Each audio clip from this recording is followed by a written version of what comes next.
न माध वशमो माशो न कृतेन यमं युगम न च वेद शमम शास्त्रम न तीर्थम गंगया समम।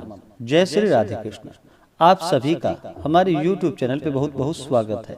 आइए सुनते हैं वैशाख मास महात्म्य में दूसरे अध्याय की कथा। हिंदू धर्म में वैशाख के महीने का बड़ा ही विशेष महत्व माना गया है। जिस प्रकार से माघ के महीने में और कार्तिक के महीने में गंगा स्नान का विशेष महत्व माना गया है, उसी प्रकार से वैशाख के महीने में जो भी गंगा स्नान करते हैं, भूमि पे शयन करते हैं, भगवान विष्णु का पूजन करते हैं, उनके सभी प्रकार के पाप और ताप नष्ट हो जाते हैं।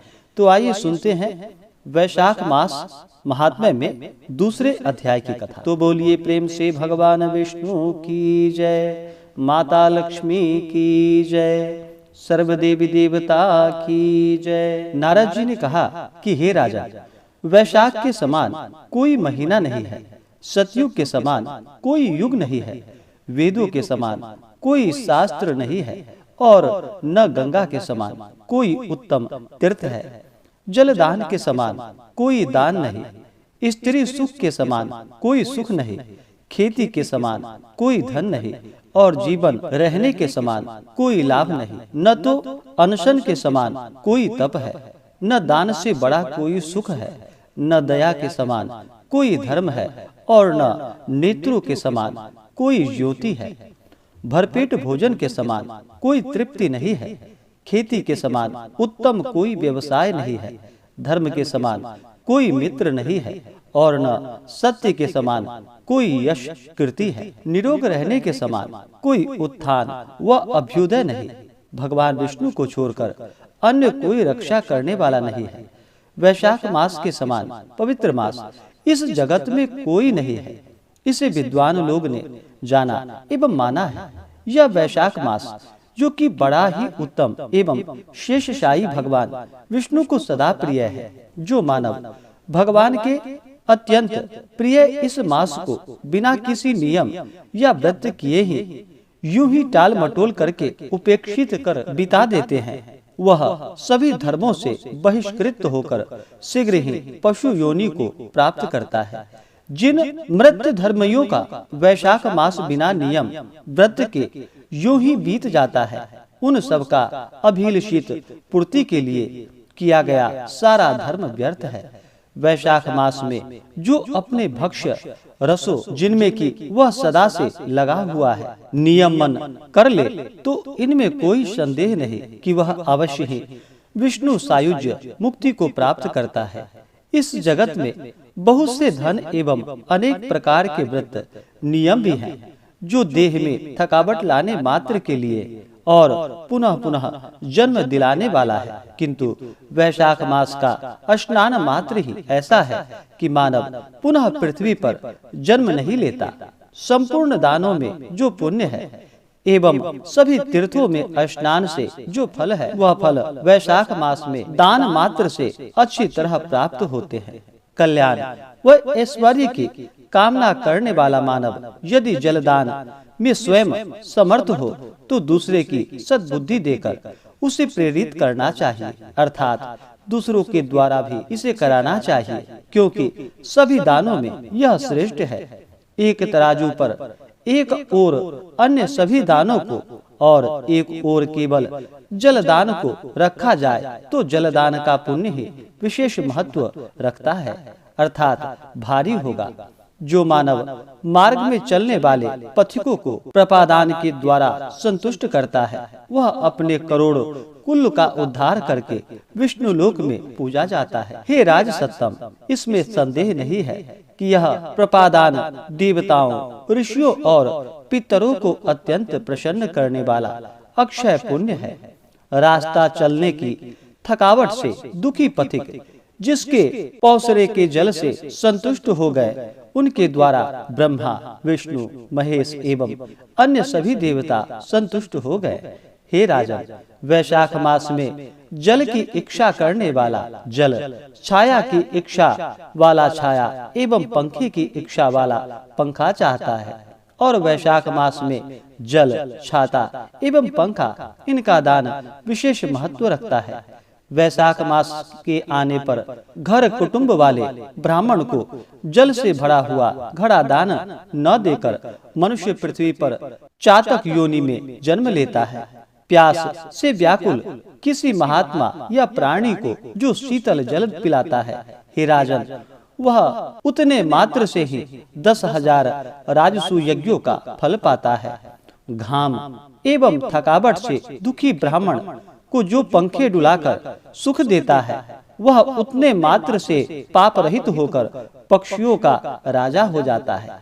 हे राजन, वैशाख मास में ब्राह्मणों को पंखा न देकर मनुष्य सैकड़ों वायु रोगों से व्याप्त होकर नरकों में ही जाता है, अर्थात दुख ही दुख पाता है। जो रास्ते में थके हुए किसी श्रेष्ठ ब्राह्मण को अपने कपड़े से भी वायु संचार करता है, तो वह उतने ही सभी पापों से मुक्त होकर भगवान विष्णु की सायुज्य मुक्ति प्राप्त करता है। शुद्ध चित्त से जो हाथ के तलवे से भी किसी श्रांत के लिए वायु संचार करता है, वह उतने से ही सभी पापों को धोकर ब्रह्मलोक को प्राप्त करता है। तुरंत थकावट को दूर करने वाले परम पवित्र पंखे का दान जो मानव नहीं करता, वह नरक की यातनाओं को भोगकर पुनः इस पृथ्वी पर पाप रूप से जन्म लेता है। हे राजन, आदि दैविक, आदि भौतिक एवं आध्यात्मिक आदि दुखों की शांति के लिए छाते का दान वैशाख मास में एक ही बार सभी प्रयास करके अवश्य देना चाहिए। भगवान विष्णु के अत्यंत प्रिय वैशाख मास में जो मनुष्य छाता नहीं देता है, वह महाक्रूर पिशाच के रूप में, जिसके ऊपर की कोई छाया नहीं होती है, वैसे ही इस पृथ्वी पर पैदा होकर रहता है। भगवान विष्णु के अत्यंत प्रिय वैशाख मास में जो सुंदर खड़ाऊ दान देता है, वह यमदूतों को ठुकराकर विष्णु लोक को जाता है। जो भगवान विष्णु के परम प्रिय वैशाख मास में जूते का दान देता है, उसे नरक संबंधी, लोक एवं देह संबंधी होने वाले क्लेश नहीं भोगने पड़ते हैं। किसी ब्राह्मण द्वारा मांगे जाने पर भी जो पुरुष खड़ाऊ अथवा जूते दान नहीं देता है, निस्संदेह ही वह करोड़ों जन्म तक इस पृथ्वी पर राजा होकर रहता है। जो रास्ते में थकावट दूर करने के लिए अनाथ मंडप बनवाता है, उसके पुण्य के फल का वर्णन साक्षात ब्रह्मा जी भी नहीं कर सकते। मार्ग में थके हुए ब्राह्मण को जो व्यक्ति आश्रय देता है, उसके पुण्य का वर्णन ब्रह्मा जी भी नहीं कर सकते। दोपहर के समय अतिथि के रूप में आए हुए ब्राह्मण को यदि भोजन करा दे, तो उसके फल की अंतिम अवधि ब्रह्मा जी ने भी नहीं बताई है, अर्थात उस पुण्य का फल अथाह है। हे राजन, अन्नदान मनुष्यों को तुरंत तृप्त करने वाला है, इसलिए अन्न के समान तीनों लोकों में कोई भी वस्तु नहीं है। जब तक मनुष्य भोजन नहीं किए रहता है, तब तक भूखे मनुष्य को स्त्री, लड़के, घर, वस्त्र एवं आभूषण आदि सभी असह्य लगते हैं। किंतु यह भी निश्चय ही है कि भोजन कर लेने के बाद ये ही सभी सह्य रहते हैं। इसलिए अन्न दान के समान दान न हुआ है और ना होगा। वैशाख मास में रास्ते के थके हुए ब्राह्मण को जिसने अन्न नहीं दिया, वह इस पृथ्वी पर पिशाच होकर आता है और अपने ही मांसों को खाने लगता है। इसलिए ब्राह्मण को यथाशक्ति अन्नदान अवश्य करना चाहिए। हे राजन, अन्न देने में इतनी शक्ति होती है कि अन्न ग्रहण करने वाला अपने माता पिता को भूल जाता है। इसलिए त्रिलोक्य के निवासी सभी जीव अन्न की अति प्रशंसा करते हैं। माता एवं पिता भी केवल जन्म के कारण होते हैं, किंतु संसार एवं व्यवहार में विद्वान लोग अन्न देने वाले को पितर शब्द से पुकारते हैं। हे शत्रुओं को पराजित करने वाले राजन, अन्न देने वाले में सभी तीर्थ रहते हैं।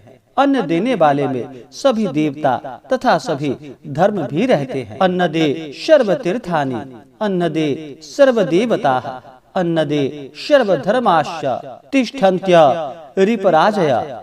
इस प्रकार से श्री स्कंद पुराणीय वैशाख महात्म्य में नारद एवं अम्बरीश के संवाद में दान महिमा निरूपम नामक दूसरा अध्याय पूर्ण हुआ। तो बोलिए प्रेम से भगवान विष्णु की जय, माता लक्ष्मी की जय, सर्वदेवी देवता की जय। अगर आपने अब तक पिछले अध्याय कथा को नहीं सुना हो तो हमारे चैनल पे, जो कि वैशाख मास महात्म्य के नाम से प्लेलिस्ट बनाया गया है, आप वहां से जाकर के पिछले अध्याय कथा को श्रवण कर सकते हैं। इसी प्रकार से आगे के अध्याय को सुनने के लिए हमारे चैनल पे अगर आप नए हैं तो चैनल को लाल बटन दबा करके सब्सक्राइब करें, साथ में बेल आइकन घंटी को दबाएं ताकि मेरे वीडियो का नोटिफिकेशन आपको समय से मिलता रहे। वीडियो को लाइक करें, शेयर करें, सुखी रहे और स्वस्थ रहे। जय श्री राधे कृष्ण। धन्यवाद।